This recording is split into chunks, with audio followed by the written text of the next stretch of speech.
Keith Ruck here at VintageMachinery.org. So today, going to put together a little odds and ends video for you guys. It's been a while since we've done one, and I've got quite a few things that we need to go over and cover. So first off, just want to give you guys a little update.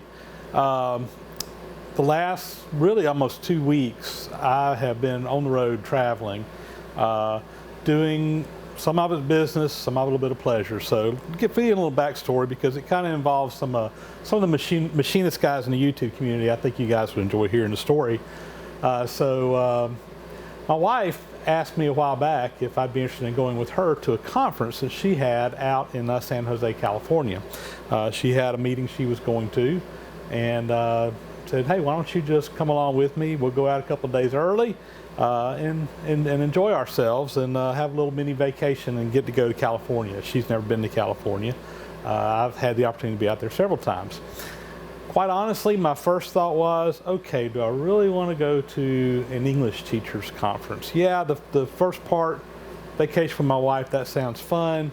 But then a couple of days in the English teachers conference, probably not quite up my speed. But then a little light bulb went off in my head. I said, hang on a minute, I know some guys out in California. Chuck Bommarito lives right outside of San Jose in Mountain View, and Tom Lipton lives out there too. So fired off and emailed those guys and said, hey, possibility of me coming out, any chance of us maybe getting together? And of course both of them said that'd be awesome. And my hat is really off to Chuck Bommarito. Outside Screwball, YouTube creator, has some really great content on the site. If you haven't checked him out, go do that. He's got some really good stuff up there. But Chuck, he actually took a day off of work on that Friday and then basically spent 2 days chauffeuring me around the Bay Area as we did some visiting, going and visiting some shop guys that he knew that was in the area, going to some machinery dealers, and then hooking up with Tom Lipton and several other YouTube guys on Saturday. So anyway, long story short here, or maybe semi-short, when I got up with Chuck on Friday after we'd been in the area for a couple of days, that's when my wife's meeting started, we went down to a super secret machinery dealer, and can't tell you where it's at, guys. It is a secret. Chuck would he would probably shoot me if I disclosed the location of this super secret machinery dealer. But we went by there and spent a couple of hours looking around, digging through boxes and stuff. And I do have one item here, and we'll go over this probably when we do the show and tell on some tools. But I picked up one item there that I purchased in the nice red Starrett box. And really saw some pretty cool machines in there. In fact, we were kidding Adam Booth, A-Bomb79, who's also the YouTube creator. Adam did a great series a while back where he built a big welding table. And we looked in there, and there's this huge, for lack of a better term, welding table that makes Adams look like a toy. I mean, this thing had a huge faceplate on it, completely motorized, tilts in all kinds of different angles, and we were taking pictures and sending those to Adam and having some fun with him. Also saw a great big huge angle plate in there that was A-bomb size, as we call it. But anyway, unfortunately, Adam wasn't able to make the trip this time, Adam, so you got a place you can go check out if you get up with Chuck when you make it out to the West Coast. Also visited with, like I said, a couple of guys in and around Tom's area that had some shops, and had a really good time visiting with those guys and just talking shop and looking at shops, as well as visiting at Chuck's shop there at his house as well, where he films his YouTube videos. On Saturday, I actually had several of the YouTube guys in the Bay Area or California area, or maybe really West Coast area, get together. And we were able to hook up with Tom Lipton. Tom works at the Berkeley Labs, which is basically a huge U.S. Department of Energy research facility as part of Berkeley University, or was it University of California, Berkeley, I guess. But and Tom oversees the shops and stuff there. He doesn't talk a lot about what he does at work on his videos, and I can understand. I don't talk a lot about what I do for a living on my videos. It's kind of something separate. But we got a chance to tour his shops there where he does work, as well as tour the labs and see some really cool things. So, you know, it's the first time I've ever been standing literally right inside of a particle accelerator. High-tech physics stuff. You know, I like to consider myself a pretty smart guy, but guys, that stuff was way over my head. I have no idea what they were doing in there, but it was really cool. But anyway, we got to see the particle accelerator there, the cyclotron, and as well as some other stuff going on there at Berkeley. And while we were there, Randy Richards drove down to meet us, as did Don Cossitt. Don Cossitt lives up in Oregon, but he was actually hooking up with Randy already, and when they found out I was coming, we just kind of all got together there.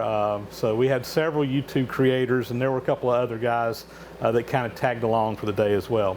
I know that there were probably a lot of other people that would have liked to have been in on that tour, but quite honestly, space was very limited, and Tom had to kind of keep it down to just a couple of guys, but had a really good time. And I want to also thank Tom Lipton for spending his Saturday, having to go to work on Saturday, I guess, and touring us around and showing us around the Berkeley Labs, and as well as the shops there. And man, there was some absolutely amazing things. And I didn't shoot any video there. I think Randy Richards had his GoPro, so maybe if you watch Randy Richards' channel, you might be able to get a sneak peek of where Tom works down the road. So anyway, so thank you, Chuck, for taking 2 days out of your life to spend with me, and taking a day off of work to spend with me.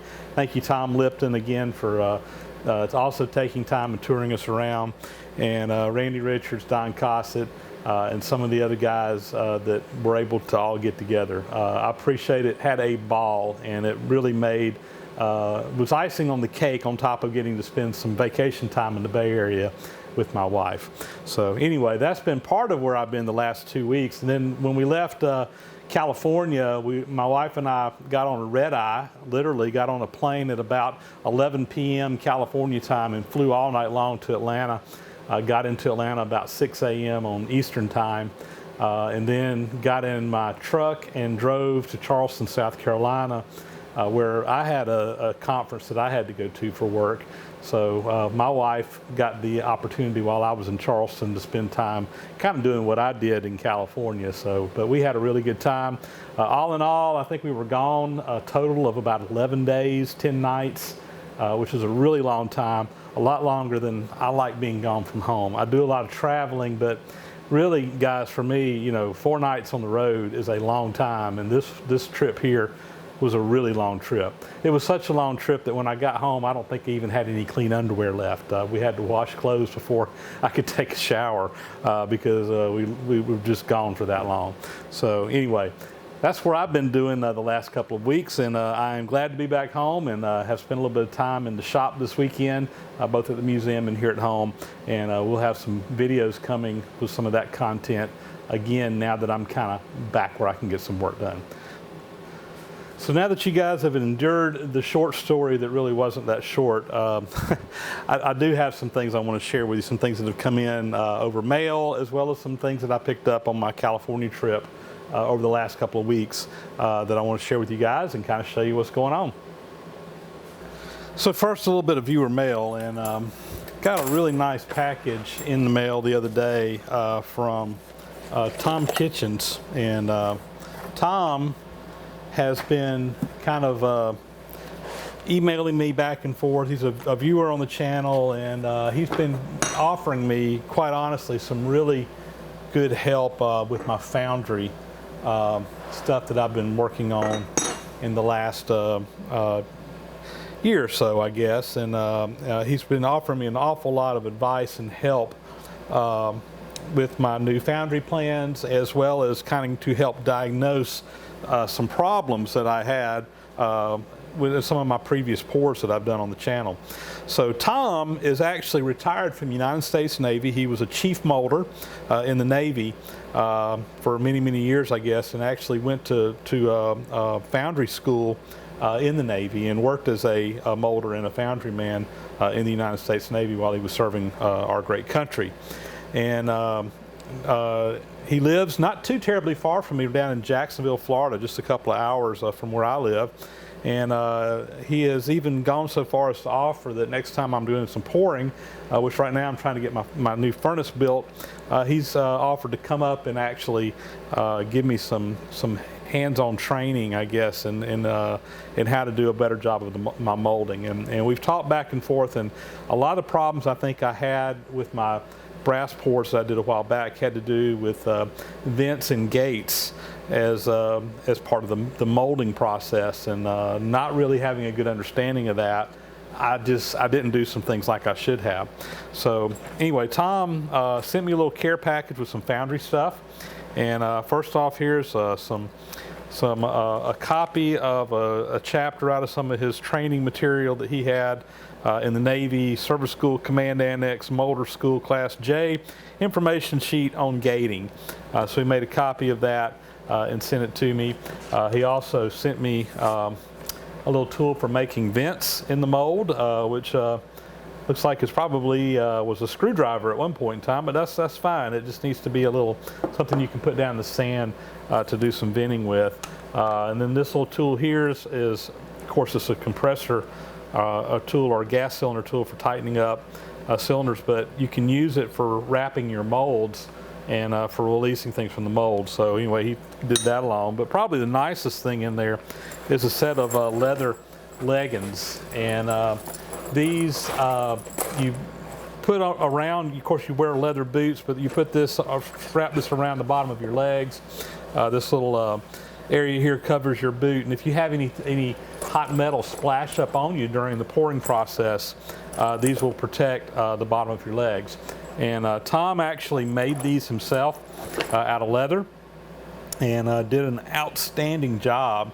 And I'm looking very forward to putting these into use. This is something that, quite honestly, I've been needing and didn't have, but this right here will be great. So Tom, thank you so much. Thank you not only for the items you sent along, but also for all of your information and advice that you've been giving me through email and through the channel on comments. It's greatly appreciated, and I am looking very forward to hopefully getting to meet you face to face sometime in the near future, where maybe you can help me out with doing some molding and foundry work. So this next item here comes to me from Daniel Hillenberg up in North Carolina, and Daniel is also a viewer on the channel, and sent along 3 micrometers in red, white, and blue. So Daniel told me he had found these somewhere or another, and they were had been maybe not abused, but they weren't in the greatest shape. So he took them apart, he cleaned them up, and he said, you know what?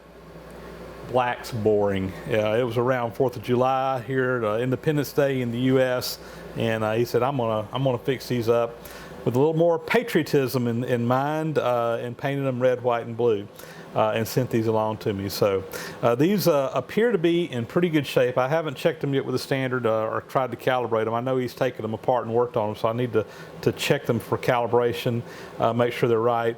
But these appear to be in pretty nice shape altogether, and I'm pretty happy to get them, to be honest with you. So yes, I have a nice set of micrometers. I got a 0 to 6 inch, and really I think I've got all but maybe 2 of them up to 12 inches for dedicated micrometers now. So I've got a good set of micrometer measuring tools, but all of my measuring tools are out at the museum where I do most of my machine work. And here lately I've been doing more and more work here at my home shop, and what I'm almost finding is I need 2 sets of tools, so I'm not having to carry things back and forth all the time. And I'm actually real excited because I'm going to leave these micrometers here at the house where I can have some good measuring tools here. So what have we got here? This 0 to 1 inch is a Brown and Sharp. I don't see a number on it, but anyway, it's a Brown and Sharp. Measures to 1/1000th of an inch. Appears to be in good shape. Next, we have a 1 to 2 inch micrometer. This one is a Starrett. Again, measures to 1/1000th of an inch. A number 436, 1 to 2 inch. And then next, we're missing the 3 to 4 inch, but this is a JT Slocum 3 to 4 inch Providence, Rhode Island, this one here. So anyway, we got a nice, good starter set here to use here at the house, and they're not boring black, which is kind of cool. So Daniel, thanks a lot for sending those along. I will mention that Daniel has some pretty cool videos up on his YouTube channel as well. Daniel does some blacksmithing, does some knife making, and has some really pretty cool videos on making some knives and stuff. I watched them the other night in the hotel room while didn't have anything else to do, and found them quite entertaining. So thanks, Daniel, and quite informative. So thanks, Daniel, for sending these along, and thanks for posting some interesting content on your YouTube channel. Go check them out if you're interested in blacksmithing. All right, so next here, back again a couple of weeks ago, I made a trip up to north of Atlanta, Canton, Georgia, and met up with Jeff Clow, who had a little shop party, I guess you'd call it, at his house, and he invited me to come up to. And it's actually an annual event that Jeff's been doing for a while, and I've been going up there for a while.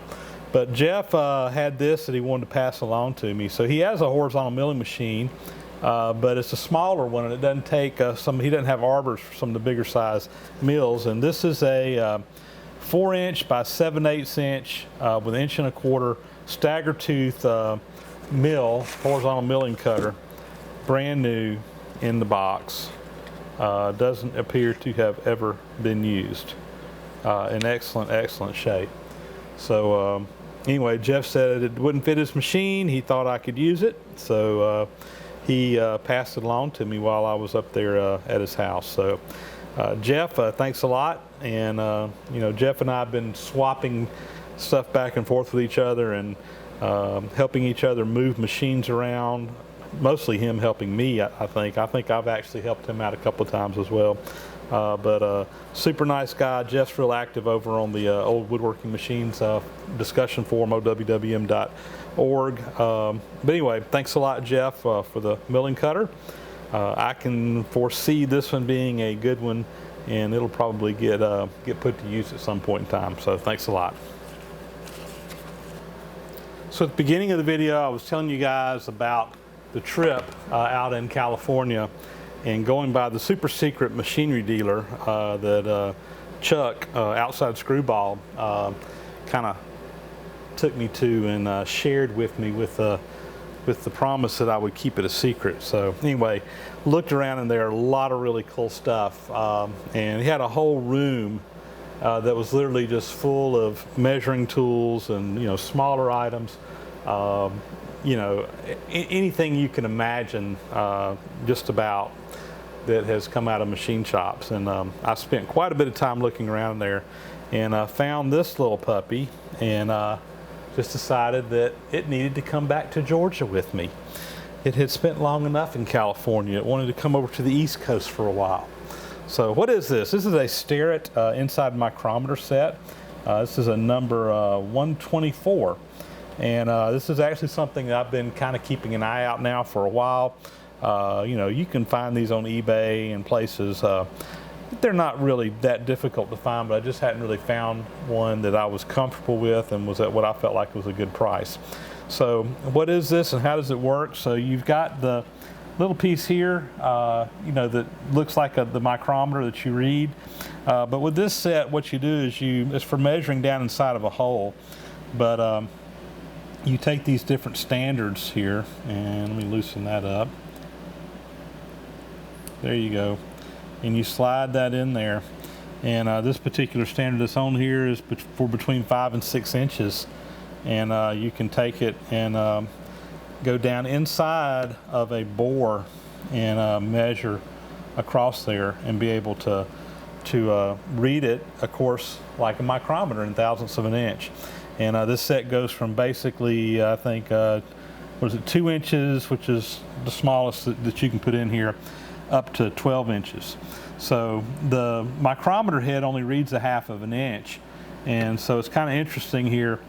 If you are above 1/2 inch, there's a little 1/2 inch spacer that you slide on there, put that on there, and basically it makes this rod here capable of doing a 1 inch range, even though the micrometer head will only read 1/2 inch. So it's kind of interesting how that works.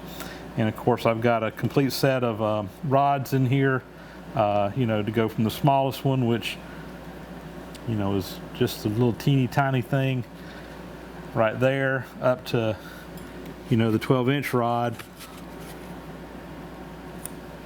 which goes into quite a large bore.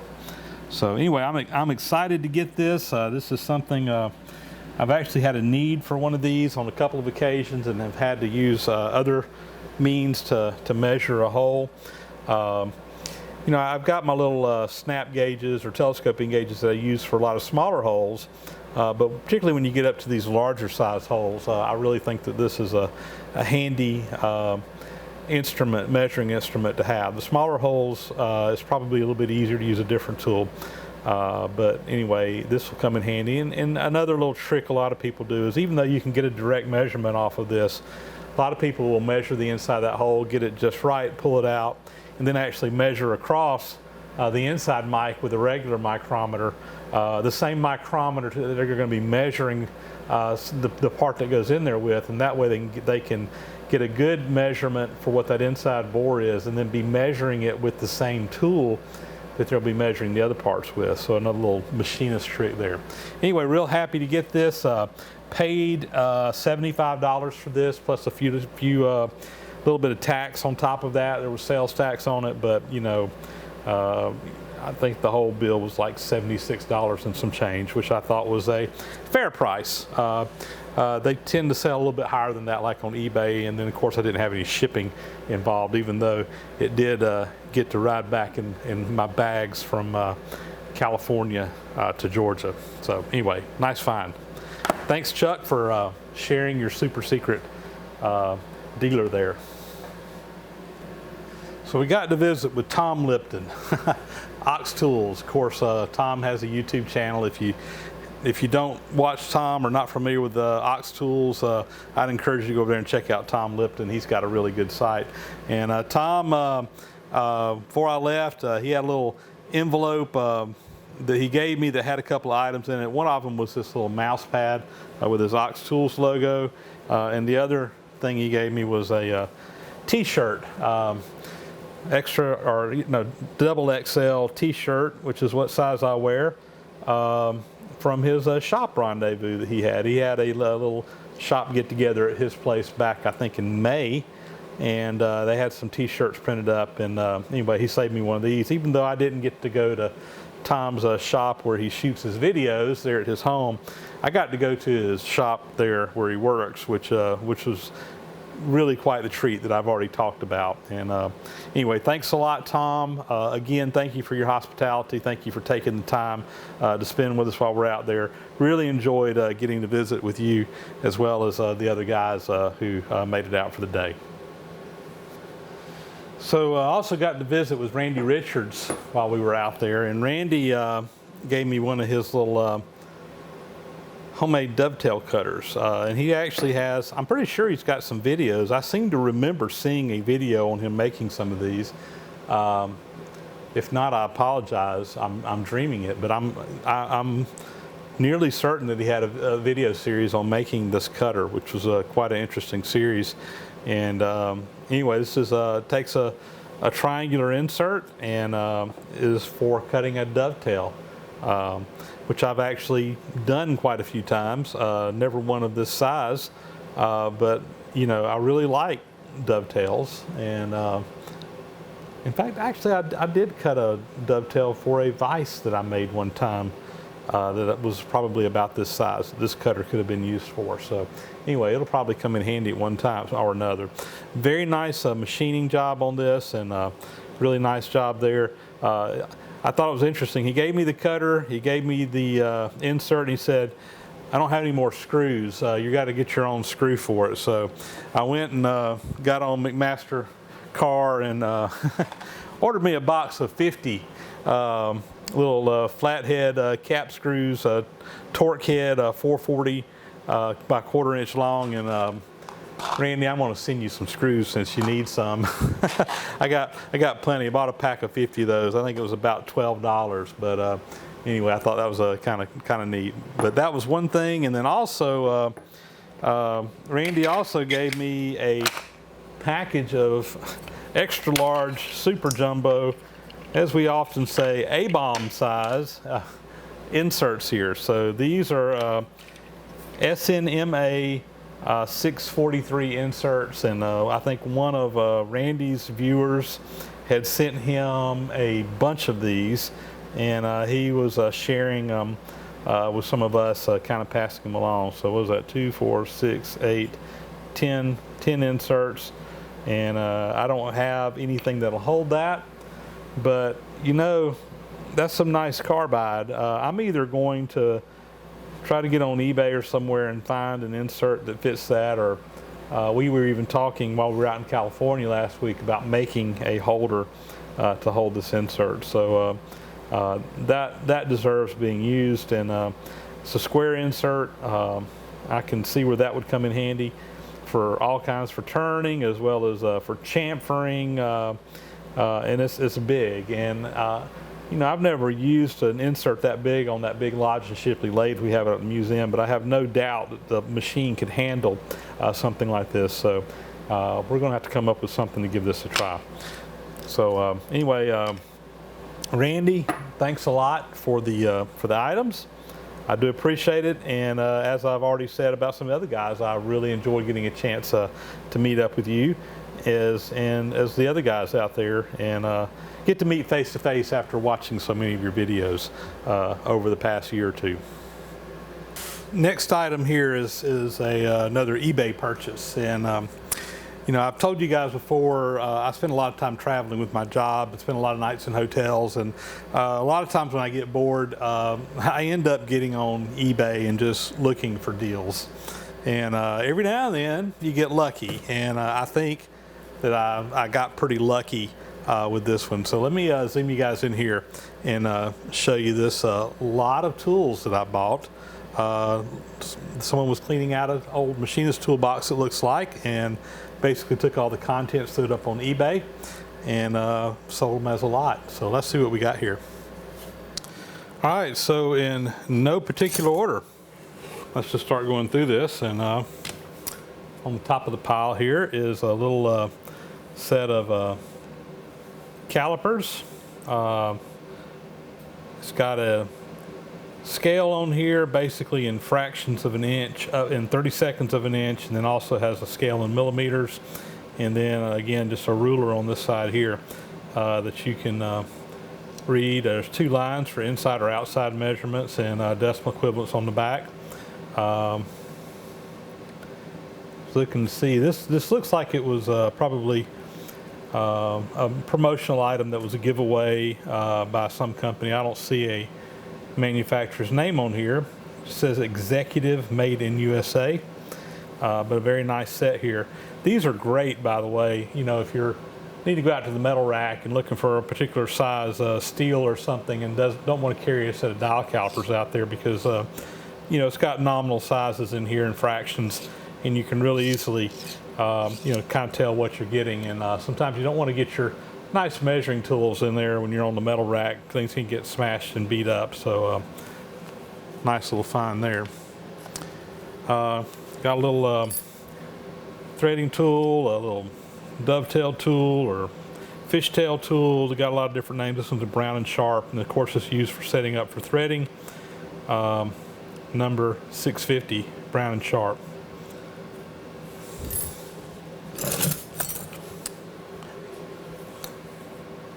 Nice little find here. This is a Starrett hook scale, hook rule, so you can use the rule by itself. You hook on the end there, and you can, you know, measure something real easily. But it comes with the drill guide here for grinding the angle on a drill bit. So let me grab a drill bit.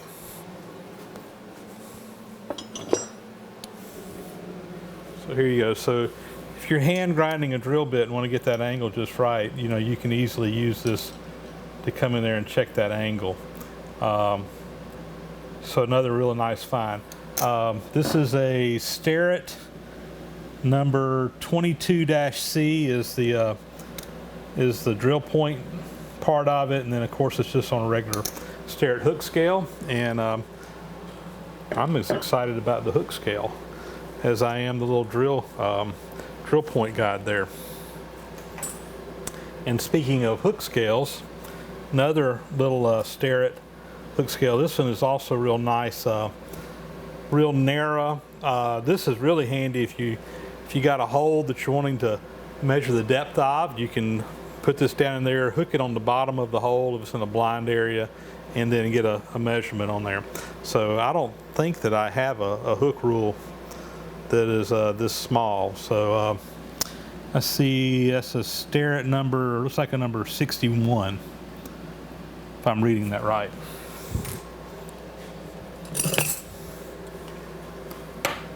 Set of Starrett number 1 nippers. These are little wire nippers, music wire nippers.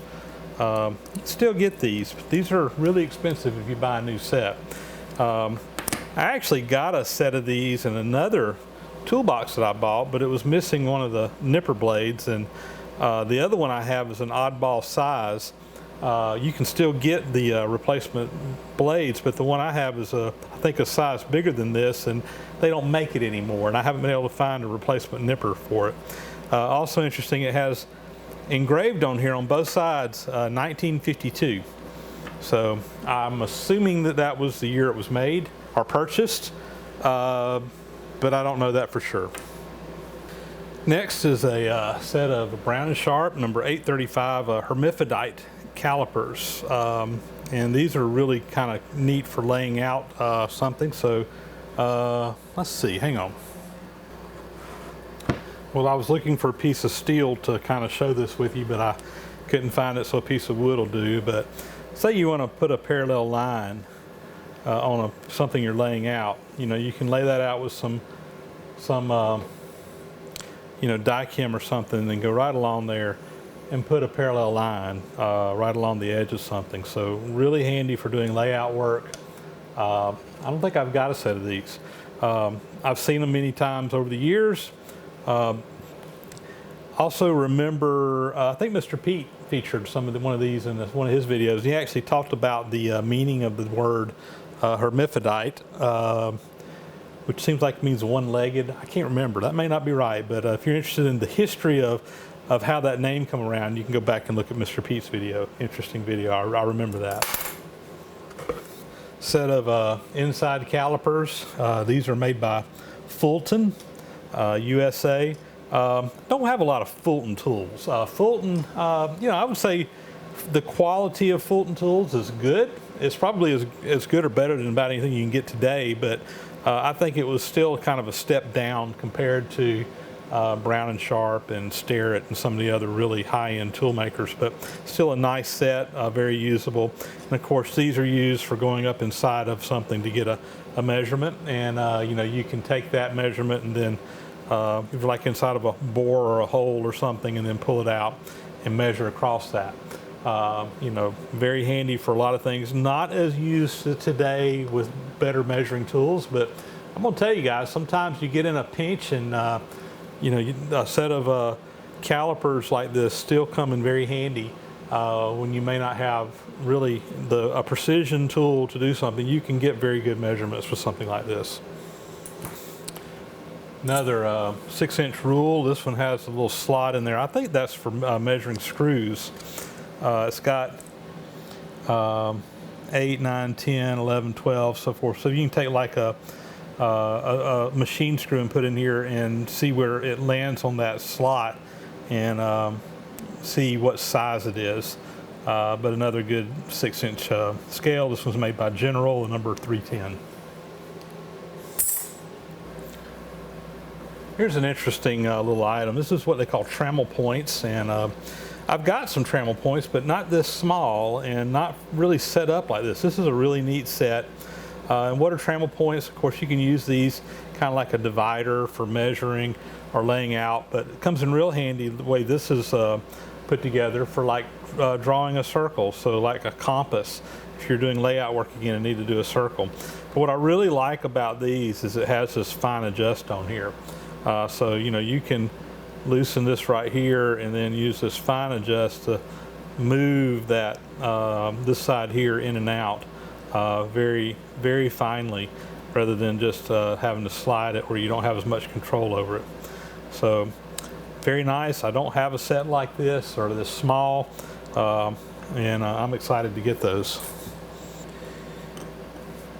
It's a Brown & Sharp, it's like a 232 maybe, calipers, and these are for measuring, well, they can be used for measuring a lot of things, but particularly these are used like for measuring the thickness of plate or sheet metal or something like that.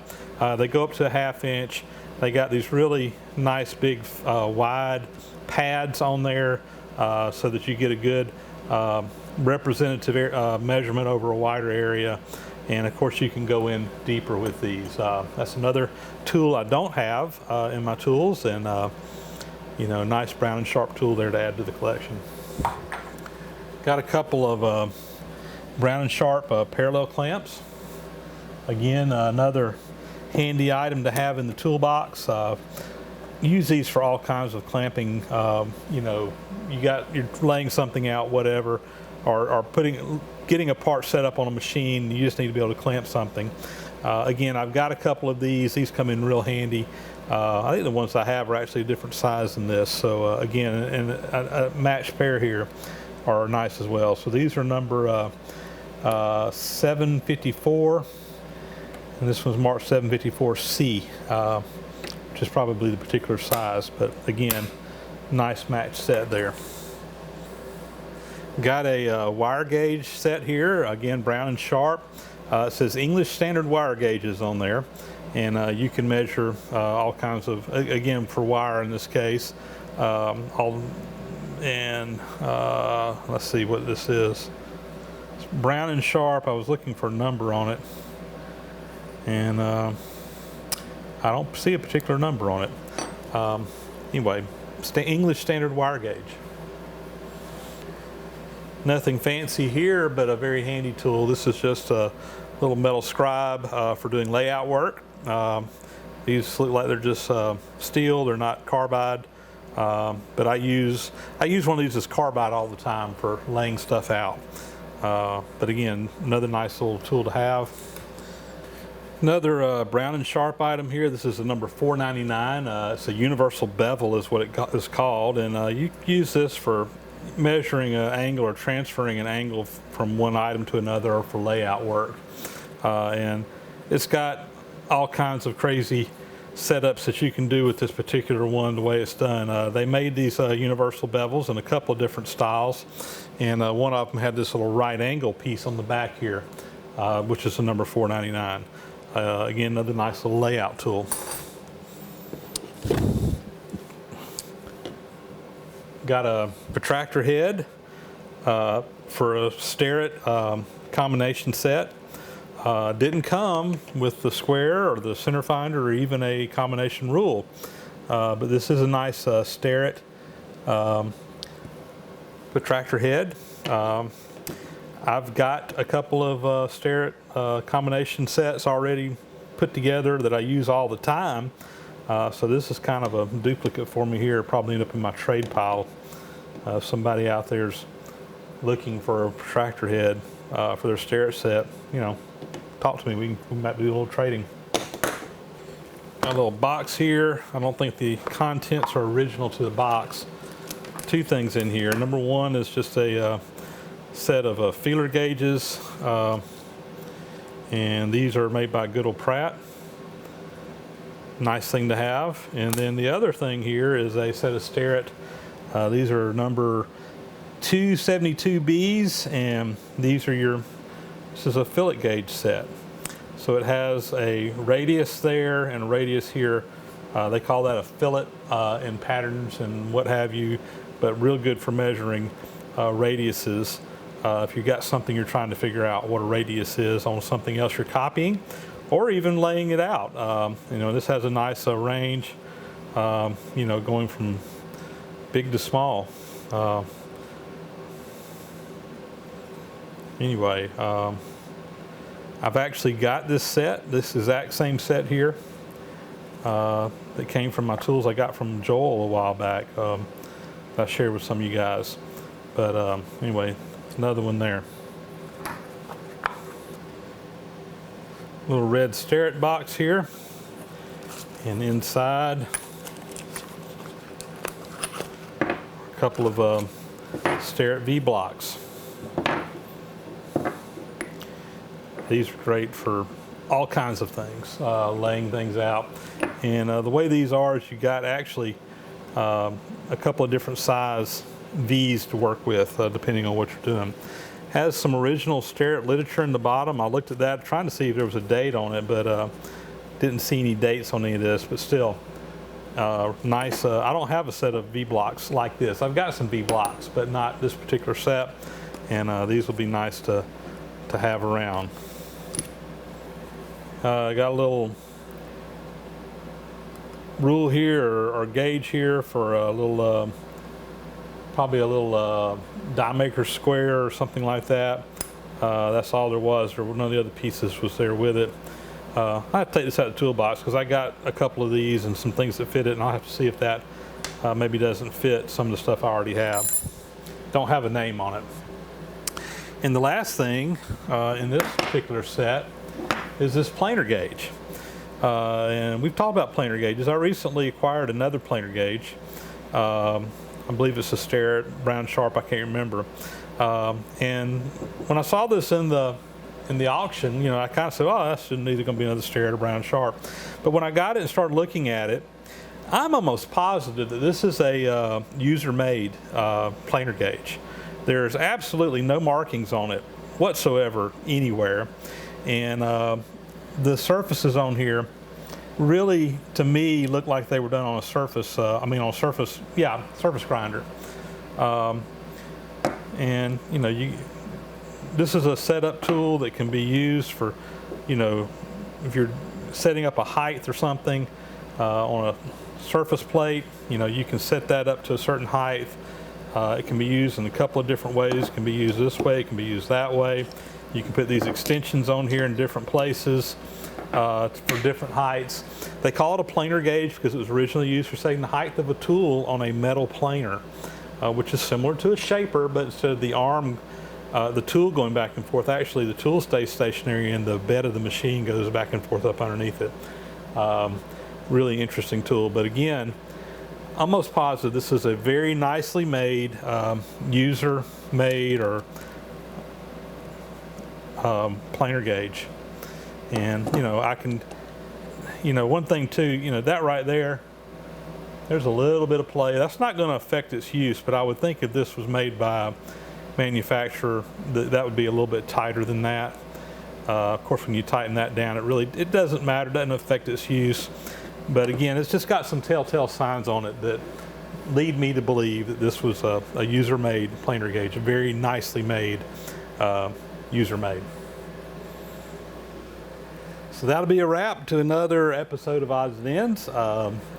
As always, I appreciate all the guys, all my viewers out there who send along items for me. You know, don't always ask for this, but it's nice to get stuff in the mail. Nice to see the fun little things that people will send, and really, it's not why I do these videos by any means, but it is something that makes it a little bit more fun for me.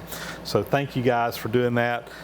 Thank you for all my subscribers out there. Thank you for all you guys who comment on the site. I always really look forward to reading your comments and hearing what you think about what we're doing, and that's always a lot of fun. You know, we've had a couple of good series here lately going on the channel, and getting your feedback on some of the projects we've got. Really been awesome. And just anyway, thank you so much for everybody out there that watches the channel, and we're going to keep trying to put up new content for you as we can. We'll talk to you later.